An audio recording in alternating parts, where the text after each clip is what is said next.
Okay, once again, it's been a couple of weeks since I had an opportunity to do one of these, and there is a thing that you'll sometimes hear in commercials and ad sales and stuff like that. They'll be talking about March Madness. And although I'm not having a sale on anything nor trying to buy anything this month, it does seem like that has rubbed off on me because this has been a pretty hectic and turbulent month. There's just been a lot of things going on. Nothing major, nothing severe, nothing that's a serious problem, but it's just been like I haven't had a spare moment to do a thing. I won't go into all of it, but I think anybody out there who's watching this can relate to what happens when, let's just say, you go into a major problem with your car breaking down, or your refrigerator breaks down, or something else breaks down, and it involves multiple people traipsing in and out of your place of residence trying to do repair work. And yeah, on top of having to work 60, 70 hours a week, it's just been really turbulent past 2, 3 weeks. But I haven't forgot this channel, and I have some preparation in mind for this week's topic, this go around, and I don't know how well I'm going to do with this. Considering the fact that I had another issue today, and I won't go into that. I don't have all the notes in front of me or anything like that. I do have a rather lengthy subscriber comment to put up this week, but I think I don't have a problem with reading that being as lengthy as it is because it's a very well stated comment. I think it deserves airtime. Like I said, I did promise that I would start putting up more subscriber comments, and I'm gonna try to do that because I get great feedback on this channel from a lot of people. I get a lot of very angry fucking people that like to let me know that I just have a resentment against AA, that I just I never did really work the steps. I probably never even went to a meeting. I never had a sponsor. All the other things, and of course, when you point this stuff out to people, uh, they don't care because they're really not interested in a discussion anyway. This is a disingenuous thing in my opinion, just based on observation and based on my 11 years in AA and dealing with these kinds of people, none of them are really interested in a real discussion. They're not interested in getting to the heart of the matter or the truth of the matter or anything else. They're interested in defending their cult religion. It's really pointless to try to engage with people like that. The only reason I do engage with them on here, and the only reason I refuse to play nice with these kinds of people, because give them an inch and they'll take a mile. They're bullies at heart, a lot of them, uh, is because I think other people who find this channel who are on the fence about whether or not they should leave AA or what they should do in AA need to see rebuttals to these same talking points. You know, for a long time in AA, for 11 fucking years, I had to listen to people say, I think somebody has a resentment today. And I didn't really know how to verbalize what the problem was with that kind of talk. And I didn't have a real way to debunk or argue back with that kind of thing. I just sit in AA and kind of take it as a part of the program. I thought this was the way the world operated. And they induced in me this sense of guilt that I think is very prevalent in our society today that I really find highly annoying. I could go into a long tangent about all the other aspects of society that takes advantage of this. But long story short, the seeping feeling in society and dominant in AA and dominant in the mind of everybody, I think, who has ever suffered with an addiction problem or suffered with a drinking problem, is there is a sense of shame and guilt. AA capitalizes on this, which is going to be the topic of this video, but there's a sense of guilt inside of us. We failed. We fucked up. Why can't we keep control? Why do we do this? Why do we do that? And yeah, a large portion of society and AA in general, which reinforces this notion, makes us believe that we need to be on an apology tour for the rest of our lives, bowing and scraping and begging forgiveness from every Tom, Dick, and Harry out there for committing the crime of getting addicted to alcohol. I could do another video paralleling. Paralleling. I don't think that's a real word, actually. Not even in some of the crazy places I've lived. I don't think that's a real word. But pointing out the more recent scientific discoveries about things that go on in our brains involved with cravings and involved with behaviors, not just associated with alcohol, but other things. But I'll save it for next time because that's not really what I wanted to talk about this week. I wanted to talk about the guilt dynamic that AA takes advantage of in people that are like all of us who are watching this. If you did suffer with an alcohol problem or a drinking problem, and I figured out one particular angle that they use to keep you ensnared in their cult religion. Uh, But first things first, like I was saying, a lot of the times when you get these kinds of comments, they're disingenuous. But I feel that I should respond to every one of them, and I feel I should put out as much information as I can on here for all the people who are on the fence. The dedicated hardcore AA old timers, the dedicated hardcore cult members who are not interested in doing anything but doing what they currently do, which is pretending to be AA big shots and cannot tolerate the thought of a different opinion other than theirs floating around out here. I'm not really talking to you when I'm arguing with you. I'm not really arguing with you. I don't really find you that entertaining. I find you to be assholes. But I'm not doing any of that for you. I'm doing it because I think people who are like I was at one point when I was filled with a lot of doubt about the bullshit that I had been fed in AA, I would have benefited greatly from seeing this shit called out. So that's the reason why I engage with these people. Now, when someone's obviously trolling, I don't fool with it any longer. I mean, I had some guy that was telling me I was a weak, insecure, frightened little man, and yet he came back to me under 3 different fucking usernames in 24 hours. So I was like, well, loser I might be, but I'm not so much of a shit that I got to create 3 accounts to troll somebody that obviously threatens them because I talk bad about your stupid fucking cult religion. But that's neither here nor there. What I was going to say, and I think this vape is playing out, so it may not last the whole video. There was an interesting comment I got this week, not the one I'm going to read tonight, but someone was saying that the 12 steps helped him. I could start an argument with that, but I'm not going to for the purposes of this video. And they were saying that as long as you don't trust anybody, and as long as you don't get close to anybody in the rooms, you'll be fine in AA. Yes and no. Big hard no in one way, because if you go to AA like I did, I didn't walk into AA and announce my presence. I didn't say, hey, I'm here. I'm the new guy in AA now, and yeah, I want to be in the center spotlight, and I want everyone to talk to me, or whatever. I just started attending AA meetings. I did raise my hand in the very first meeting I ever went to because, I almost did not, but I didn't know if there was some requirement, some membership badge or something you had to get. So when they said, is this anybody's first AA meeting? I put my hand up and I had one of those newcomer meetings and all of that other kind of thing. But after that meeting, in the really, really early days of AA, I wasn't going to talk. I wasn't going to share. I just kind of wanted to do like I do in any new situation, like when I had to transfer schools as a kid and I had a new school, or when I started a new job, or any of that other kind of thing. I wanted kind of sit back and kind of observe and kind of see what's going on and kind of learn what I could. You don't want to just walk into a brand new situation with a big flag saying, hey, I'm over here, everybody watch out. You kind of want to navigate and know what you're doing. Like with a new school or with a new job, you want to know who to avoid. You want to know who maybe you can trust. You want to know the dynamics. You don't want to get yourself in the middle of something that you don't have all the information with. I was always thought that's the way it was supposed to be. But over a period of time, when you're in there, I'm going to say in the first couple of months, every time somebody talked, they would talk about a sponsor. Every time somebody talked, they'd talk about the big book and the steps and all that other stuff. And again, now we're going all the way back. We're going back to when I was really brand new to this whole thing and didn't know anything about what I was getting myself into.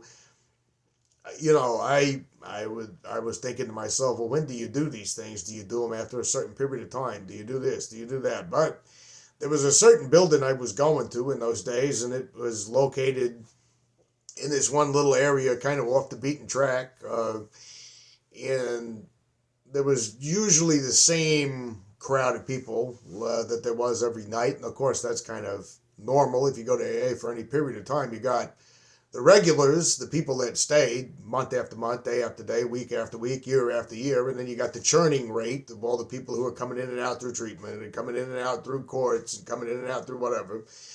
But they would see me coming there on a nightly basis, because I remember after my newcomer meeting, they just told me to do 90 and 90, or they told me to go to a meeting every day. And I actually went to a meeting every day for years. That's a horrible thing to think about when I realize how many days I wasted. But I went to meetings daily for a number of years, actually. Sometimes 2 a day when I had days off. But over a period of time, maybe a couple of months, people started coming up to me and they started saying things like, I keep seeing you here. Are you in treatment? Or are you court ordered? Or are you in a halfway house? didn't realize then what was going on. I realize now what it was. It's like a predator sitting out a trap. It's like a hunter putting a trap out in the wilderness. But when I kind of opened up to him a little bit and I said, no, not really. I'm just coming here. I got a drinking problem. And, I would get the usual round of questions. Well, do you have a sponsor? Are you working the steps? Are you doing all this kind of thing? It became very obvious very fast that unless you're going to be one of the people that fall through the cracks in AA, and there's a lot of those, in many home groups I've gone to over the years, you'll see a few people, they kind of come in, they kind of hang out at the back, nobody ever talks to them, they're ignored. They do it for a little while and then they vanish. At the time, I didn't know anything about this. I was, like I said, very new. But it became very obvious very fast that because I was told these things and I heard these things in meetings on a repeated basis, you don't want to just be in the you don't want to just be around the program. You want to be in the program. If meeting makers don't make it, people who work the steps make it, or, people who have sponsors and who do this make it, and then, everything's a contradiction and everything's a contest to try to outdo the next person.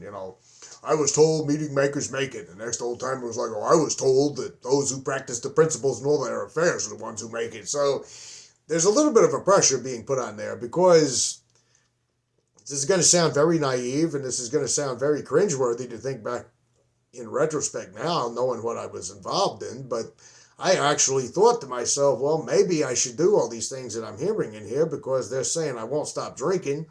If I don't do all these things that I'm hearing in here, I'll hear people, in the early days when you didn't know any better and you hadn't heard the story a million times, I stopped working the steps, the next thing I knew I was relapsing, or I stopped going to meetings. And now, all these years later, but like 5 years into it, I almost had it memorized how the recital was supposed to go. And yeah, it was like a rote recital. Well, I stopped going to meetings and I started isolating and I stopped praying and didn't talk to my sponsor and got back into self and took back my will, stopped giving it away. It's a long, long litany of excuse, which, by the way, I found out is totally bullshit. All the times I relapsed in AA, I relapsed because I just felt like a drink. But it was very obvious very quickly that if you were going to stay around for any period of time, and I really truly believed that this was the only way out. That's one of the funny things that gets me about the people who are always accusing me on here of not taking the program seriously or not wanting the program to work. I took the thing very, very seriously. I took it so seriously that I dived into it feet first, head first. Read that book, reread that book, memorized that book, had all the fucking yellow highlighter all the way through that book. I had a 12 and 12 that I did the same thing with, and did those steps and all that. I totally took everything that I was hearing like they said to take it. This is a matter of life and death. You only have two options. One, to go to the bitter end, blotting out the intolerable nature of your existence, or to accept spiritual help, which is a fucking false dichotomy and totally not grounded in any kind of reality whatsoever. But it became obvious very quickly to someone who's unsuspecting, who's kind of not sure what they're getting themselves into, who kind of believes on the surface that the people he's around are genuine. I had no idea what kind of subhuman filth that I was associating with and what kind of monsters these people were. I actually thought they were sincere. They all seemed to project this appearance that they had their shit together.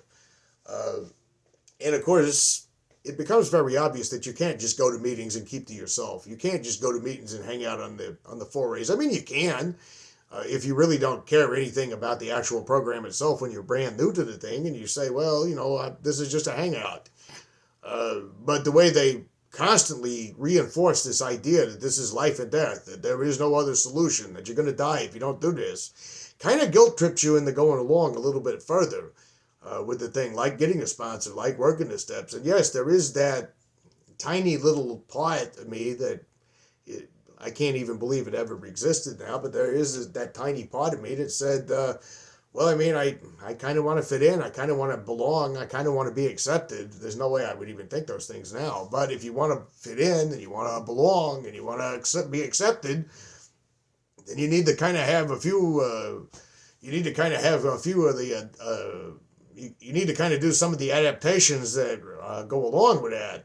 It's kind of like if you could have seen me and the friends I had back in the 90s, we all kind of dressed in the same kind of fashion with the grungy clothes look, listened to the same kind of music, kind of had the same ideas. And yeah, it's kind of cringeworthy now how easily it is to conform to groupthink, but yeah, I want to belong.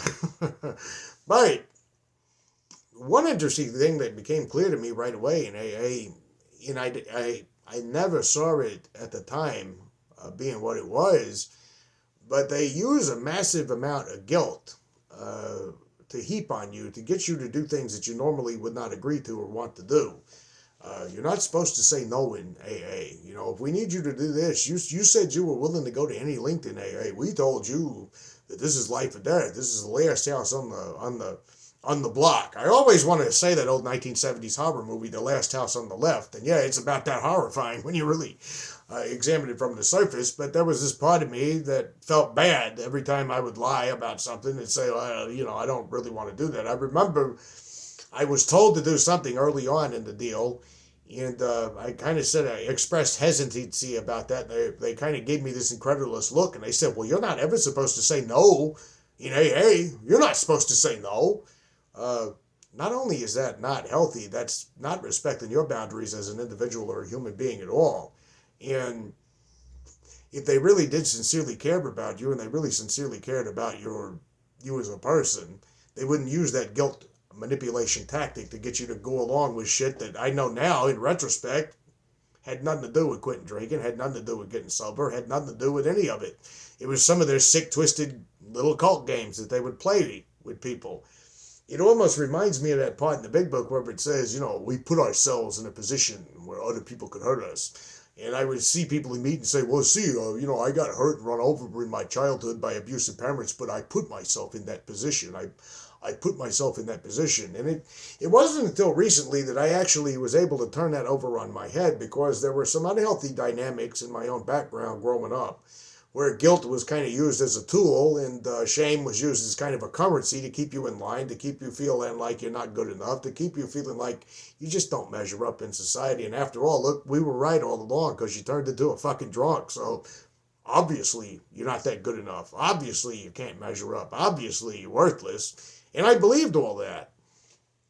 And for a long time in AA, when I would encounter some really toxic situation, I could tell a million stories, and some of them you wouldn't even believe if I did tell them to you, because it would just sound so outrageous. So I'm not going to tell them. It would take too long, and it would, you know, I'd have to describe so many players and everything else that by the time I got done with it, you'd say, well, what movie are you writing this week, or something like that. But every single time I would encounter one of these toxic situations, and every single time I would go through something like this, I was always told the same thing. You must be doing something to attract all these negative people in your life. I mean, you're putting yourself in these positions because you want people to do this to you. You want people to, you know, you're doing something. And there's something wrong with you for people to do that. And it occurred to me recently, out of nowhere, really, out of the blue, that maybe it wasn't me putting myself in those positions. Maybe it's the fact that the toxic people of this world look for people to tolerate them. Okay? It's one thing when I was reading a lot about predatory behavior in people in certain personality disorders and things like that. These people almost have a sixth sense in being able to find victims. They almost have a sixth sense in being able to spot someone who might be emotionally vulnerable, or someone who's not necessarily the kind of person who's going to stand up to them. It's almost like predators searching out their prey or something like that. And one of the most unfortunate aspects of AA, one of the most disgusting aspects of AA, is if you are victimized, and yeah, there are such things as victims, even though you're told, stop being a victim, which is the classic gaslighting tactic. There are people in AA that will bully you, rob you, and beat you up, and then tell you, well, what's your fucking problem? Why are you acting like you're hurt over that? I mean, why don't you stop being a victim? I mean, yeah, so I beat you up, so I took your wallet, so I stole your car. Why don't you just quit being a victim and get off the pity pot? That kind of gaslighting and emotional manipulation. But maybe it's not so much you putting yourself in a position to be heard, as it is them seeking out people in a position to be heard and taking full fucking advantage of it. Maybe sometimes it's appropriate, and I'm talking to all of you out there who I am hoping understand totally what I'm talking about in these hypothetical scenarios where predators seek you out and do things to you. Maybe it's not your fault. You don't have a part in that, by the way. That's more guilt and manipulation and emotional abuse, and that's what it is, emotional abuse, to tell you that. But you're not putting yourself in a position where you can get hurt. What you're doing is they're looking for someone who's in a position that they can hurt. They're not, it's not that you're seeking these people out. It's they're seeking out someone who can tolerate their toxic, malignant bullshit, because a vast majority of people who run across these kinds of people in real life and in the real world are not going to tolerate their malignant behavior. They're going to tell them to fuck off. They're going to stand up to them. But when you find these people in these self-help groups and these 12-step cult religious meeting groups, well, then you've got it yourself in a really bad situation, because AA tells you can't say no. AA tells you that the guy who's got more sobriety than you has the authority almost to suggest these things to you. Now, of course, there's going to be some fucking AA defender who's going to chime in on the comments and say, well, I've been going to meetings for 25 years and I've never seen nothing like that in any meeting. And usually the people who say that are the ones who are doing it, I might add. Never will forget an old timer who would sit in meetings all the time, who sponsored me for a while, and he'd say, there's two things I can't tolerate. One of them's lying and one of them's stealing. He did both on a frequent basis, including buying food stamps off of borderline homeless people and maxing out the cards past the amount that they had agreed upon. And I would see him do this shit, and then I'd see him sit in a meeting and say, there's two things I can't tolerate. One is lying and one is stealing. Yeah, when you do both. So color me suspicious if you're going to chime in on the comments and say, I've never seen any of this behavior you're talking about. AA pretty much tells you that if you want to get sober, that if you want to be a part of the organization, that if you want to accept spiritual help, and that you really are serious about this because you got to grasp that flimsy reed like the literature says and be as serious as only the dying can be, that you got to pretty much roll over and take it. They want you to be in a position where they can run over you. They want you to be in a position where they can victimize you. It almost makes me wonder, considering now all the toxic things that I know about Bill W. and Dr. Bob, what he did with his own daughter, getting an old-timer to go out with her because he just didn't like her boyfriend. If they didn't write this program up for this explicit reason, you know, it's almost like something you would see in one of those short horror movies like like the old series in the 90s, Tales from the Crypt, or even the old Twilight Zone. You know, there's this club. It sounds like something out of a horror movie or a science fiction movie. There's a club of malignant, toxic people that deliberately create a bunch of bylaws and commandments so that vulnerable people who are needing help will come to them, and then they have to obey the rules that are set out in these bylaws. You got to look at your part in it when we abuse you. You can't say no to us. Don't you care about your spiritual condition? Don't you care about the lives of the people you're ruining around you? It's almost like Bill and Bob put this together as a classic manipulation manual, a con game for all these old-timer sick, disturbed motherfuckers to prey on people. I almost wonder if that's not what's going on. I know that's fanciful thinking on my part, because let's just be honest, what I do know about Bill W. It shows me he was a seriously deranged individual and very mentally unwell. It's not a mental health diagnosis I'm making here, it's just my own observation of him, so I don't know if he was intelligent enough to do that. But it does seem strange how this entire organization functions on fear and guilt and manipulation. And yes, this is called emotional abuse. It's really called emotional abuse. You know, they'll say, we're all spiritually sick in here. Yeah, that only applies to the gurus. That only applies to the privileged class of people in AA who get called on in every meeting and who have dozens of sponsees bowing and cowtailing to them and being run around like slaves. I've seen so many old, I never will forget outside an AA clubhouse one time a guy was saying, I hope they bring in some more new people pretty soon because I need my grass cut all summer and I need someone to do my laundry. And it made me think of when I was a brand new person, I used to hear the same shit. If you want to get sober, you'll paint my house. If you want to get sober, you'll make coffee for the meeting. You'll mop the floors. You'll do this if you want to get sober. Not one fucking bit of this has anything to do with getting sober.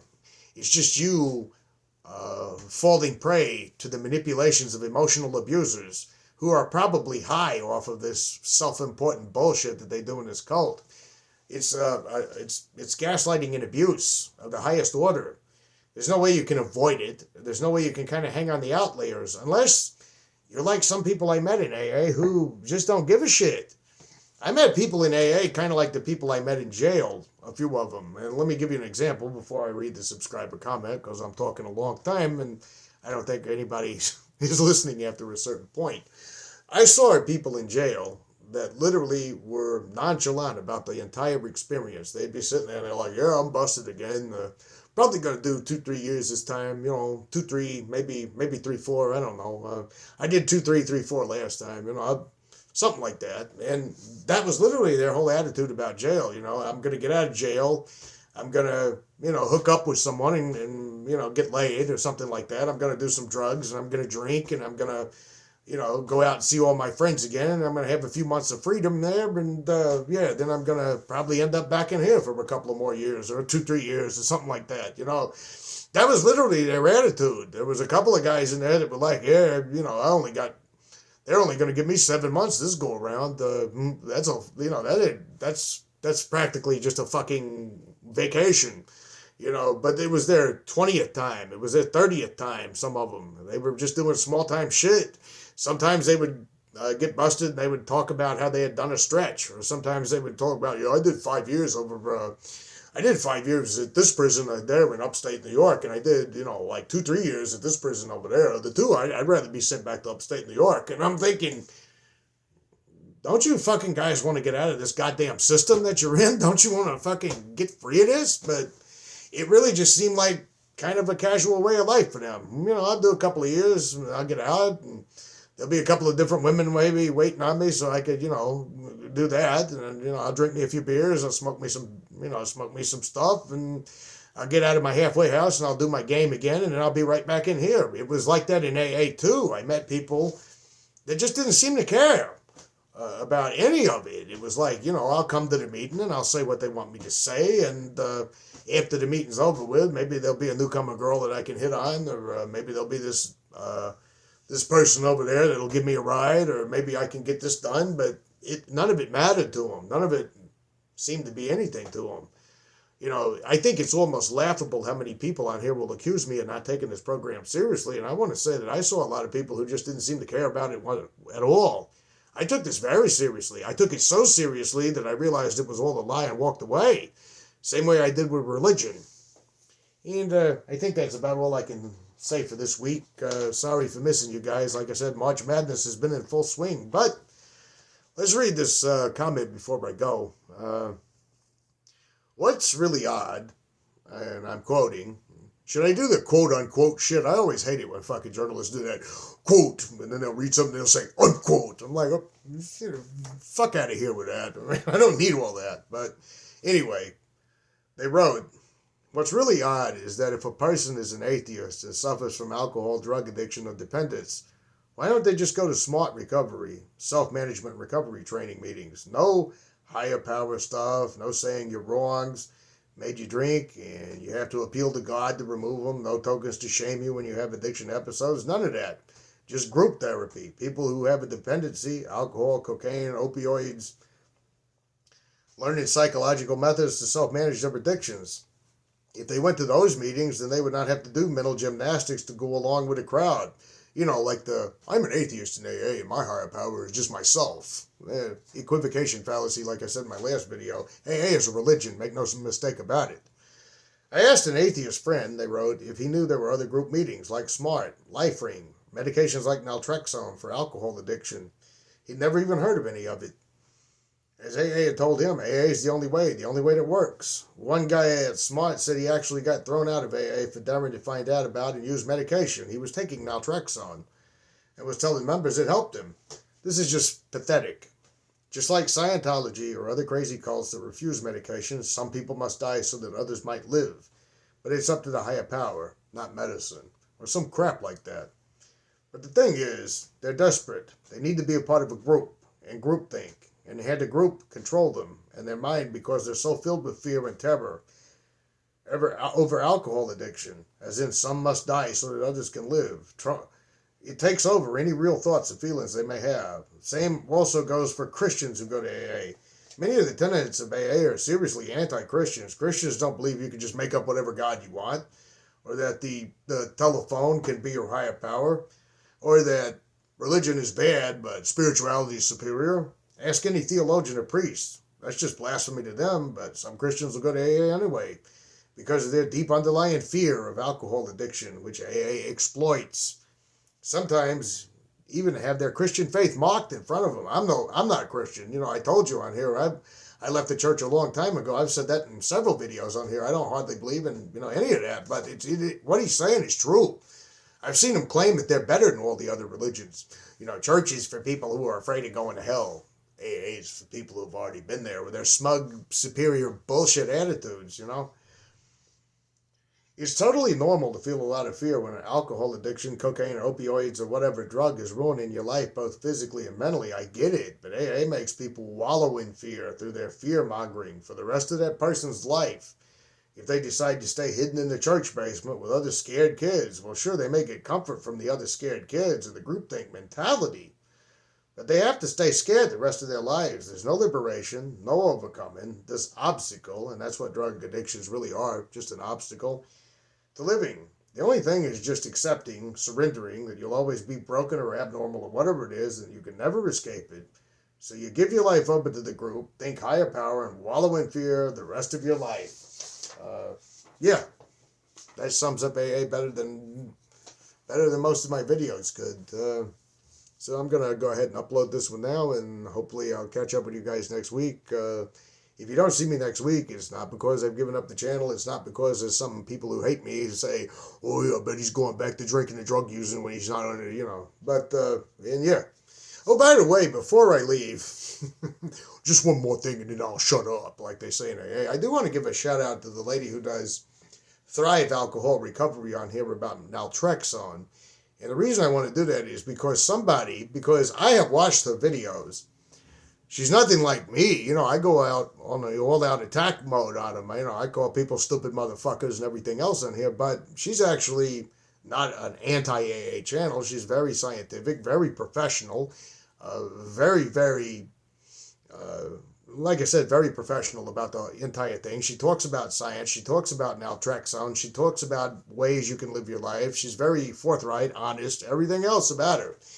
And yet, the other day, she had to respond to a comment where someone said, there's a seat in AA when you're ready. Yeah, fuck you. It doesn't matter how nice you are to these people. They're still condescending, fucking bullying assholes that want to exploit you. See you guys next time.